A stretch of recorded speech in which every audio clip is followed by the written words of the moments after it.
జగన్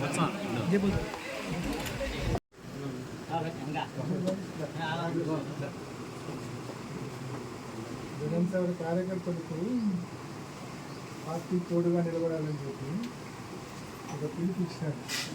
ఈ రోజు నుంచే మొదలు పెట్టారు. మీ ఇంటి నుంచి ఫర్ అబ్బాస్ అన్నట్టు ఫస్ట్ మన ఇంటి నుంచి అన్న వాళ్ళు ద్వారా నాకు మాట చెప్పి పంపించినా కూడా రాజన్నతో కానీ బాబుతో కానీ శేఖర్తో కానీ యువతో చెప్పి పంపించినా తప్పకుండా అందరం పార్టీ మీకు సపోర్ట్ ఉంటుందని మీరు ధైర్యంగా ఉండండి.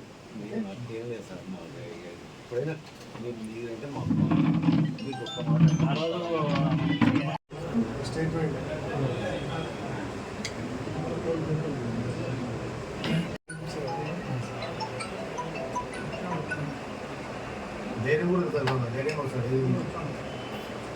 వాళ్ళు అక్క ఫోన్ చేసుకోలేదు చేసింటే మార్నింగ్ హాజీ ఆంటీ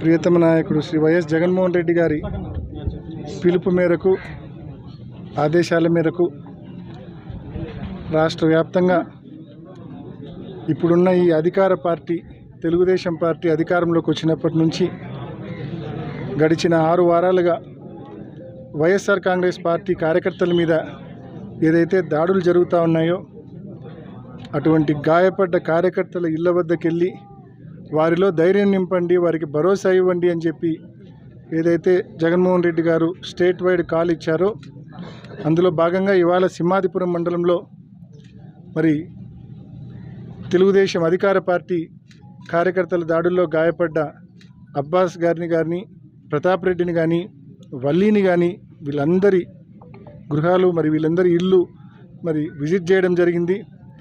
నాతో పాటు ఈ మండలంలోని నాయకులందరూ కూడా వచ్చి ఈ ముగ్గురు కార్యకర్తల యొక్క ఇళ్లకు పోవడం జరిగింది. వీళ్ళకు ఒక భరోసా ఇవ్వడం జరిగింది. పార్టీ అధ్యక్షుడి తరపున జగన్మోహన్ రెడ్డి గారి తరపున వీరికి ఒక ధైర్యం ఇవ్వడం జరిగింది. ఎటువంటి సమస్య వచ్చినా మేమంతా ఉన్నామని చెప్పి వీరికి స్పష్టంగా చెప్పడం జరిగింది. మరి ఈ నేపథ్యంలో నేను ఒకటే కోరుతా ఉన్నా, ఈరోజు రెడ్ బుక్ రాజ్యాంగం అని చెప్పి సాక్షాత్తు ముఖ్యమంత్రి కొడుకే మాటికి రెడ్ బుక్ రాజ్యాంగం అని చెప్పి కేవలం కక్షపూరిత రాజకీయాలు రాష్ట్రంలో చేస్తూ ఉన్నారు. ఒక్క వైఎస్ఆర్ జిల్లాలోనే 100 మంది కార్యకర్తల మీద దాడులు జరిగాయి. రాష్ట్ర వ్యాప్తంగా 1000 మంది కార్యకర్తల మీద దాడులు జరిగాయి. ముఖ్యంగా ఇది ఏ స్థాయికి పోతా ఉందంటే 2 రోజుల క్రితం నిజంగా ఆ వీడియో చూడాలంటే ఎంత భయానకంగా ఉందంటే వినుకొండలో రషీద్ అనే ఒక వైఎస్ఆర్ కాంగ్రెస్ పార్టీ కార్యకర్తను మరి రోడ్డులో కొన్ని 100,000 మంది సాక్షిగా రోడ్డులో మరి అతని చెయ్యి నరకడము, అతని తల నరకడము చూస్తే నిజంగా మనం ఏ రాష్ట్రంలో ఉన్నాం, ఏ ప్రాంతంలో ఉన్నాం అర్థం కాని పరిస్థితి.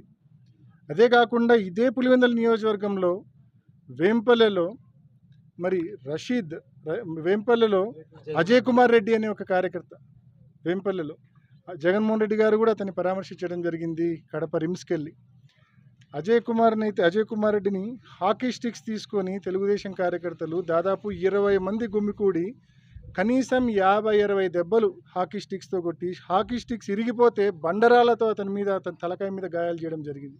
ఇంత పైశాచికంగా ఇంత కిరాతకంగా తెలుగుదేశం పార్టీ కార్యకర్తలు మరి వైఎస్ఆర్ కాంగ్రెస్ పార్టీ కార్యకర్తల మీద దాడి చేయడం అనేది ఎంత శోచనీయమో ఒకసారి ప్రతి ఒక్కరు ఆలోచించండి. నిజంగా ఈ మాదిరే గడిచిన 5 ఏళ్ళు మేము ఉన్నింటే ఈ పార్టీకి తెలుగుదేశం పార్టీకి కార్యకర్తలు ఉండేవాళ్ళు కాదు. మేము ఏ రోజు ఆ మాదిరి బిహేవ్ చేయలే, ఏ రోజు మా నాయకత్వం అటువంటి ప్రోత్సహించలే. ఎంతసేపు కులాలకు మతాలకు పార్టీలకు ప్రాంతాలకు అతీతంగా అందరికీ సంక్షేమ పథకాలు అందాలా, ఏ ఒక్కరి మీద కూడా కక్ష సాధింపు అనేది ఉండకూడదు అని చెప్పి జగన్మోహన్ రెడ్డి గారు 5 సంవత్సరాల్లో అందరికీ సంక్షేమ పథకాలు ఇచ్చినారు. పార్టీలు చూడలేదు, ప్రాంతాలు చూడలేదు, కులాలు చూడలేదు, మతాలు చూడలేదు, అందరికీ మంచి చేశారు జగన్మోహన్ రెడ్డి గారు. మరి ఇవాళ వీళ్ళు వచ్చినప్పటి నుంచి రెడ్ బుక్ రాజ్యాంగం అంట. నేను వీళ్ళకి మనవి చేస్తూ ఉన్నా, మీ రెడ్ బుక్ రాజ్యాంగం పక్కన పెట్టండి. డాక్టర్ బిఆర్ అంబేద్కర్ గారు రచించిన రాజ్యాంగాన్ని అమలు చేయండి. కాన్స్టిట్యూషన్ ఆఫ్ ఇండియా బుక్ను చేతిలో పట్టుకొని తిరిగితే సరిపోదు, దాన్ని ఆచరణలో పెట్టాలని చెప్పి ఈ ప్రభుత్వాన్ని నేను మనవి చేస్తూ ఉన్నా. ఈ కూటమి ప్రభుత్వాన్ని నేను మనవి చేస్తూ ఉన్నా. స్వేచ్ఛగా మనిషి బ్రతకడం అనేది మరి కాన్స్టిట్యూషన్లో ఉన్న ఒక ప్రాథమిక హక్కు. ఆ హక్కును లోకేష్ తాలూకు, చంద్రబాబు తాలూకు ఈ రెడ్ బుక్ రాజ్యాంగం ద్వారా ఆ హక్కును హరిస్తూ ఉన్నారు, ఆ హక్కును కలరాస్తూ ఉన్నారు. మరి ఈ దాడులు ఆగాల, పాలన నిజంగా గాడిలో పడాలా? నిజంగా ఇవాళ మనం ఒకసారి చూస్తే శాండ్ విషయం ఒకసారి చూడండి. పులివెందుల హెడ్ క్వార్టర్లో దాదాపు మరి 60-70 వేల టన్నుల శాండ్ పులివెందుల హెడ్ క్వార్టర్ డిపోలో, శాండ్ డిపోలో ఉండింది. కౌంటింగ్ పూర్తయ్యి జూన్ 4వ తారీఖు. మరి వీళ్ళ పాలసీ వచ్చింది జూలై 8, అంటే 34 రోజుల వ్యవధి వీళ్ళ శాండ్ పాలసీ రావడానికి. ఈ 34 రోజుల వ్యవధిలో అక్కడ కనీసం 10 ట్రిప్పుల శాండ్ కూడా లేకుండా మొత్తం 70 వేల టన్నుల శాండ్ను వీళ్ళు కార్యకర్తలు, తెలుగుదేశం కార్యకర్తలు దోపిడీ చేయడం జరిగింది. ఈ మాదిరి ఒకడేమో మైన్సుల మీద పడతాడు, ఒకడేమో ఇసుక మీద పడతాడు, ఒకడేమో బార్ల మీద పడతాడు. ఒకవైపు ఏమో తీవ్రమైన దాడులు, మరోవైపు ఏమో అబ్బం శుభం తెలియని బాలికల మీద అత్యాచారాలు, హత్యలు. ఇంత ఘోరాతి ఘోరంగా రాష్ట్రంలో పాలన ఎలా ఉందో ఒక్కసారి ప్రతి ఒక్కరు చూడాల్సిన అవసరం ఉంది. ప్రతి ఒక్కరు కూడా నిజంగా ఖండించాల్సిన అవసరం ఉంది. ఈ ప్రభుత్వం ఇప్పటికైనా పద్ధతులు మార్చుకోవాలా, పాలనను గాడిలో పెట్టాలా.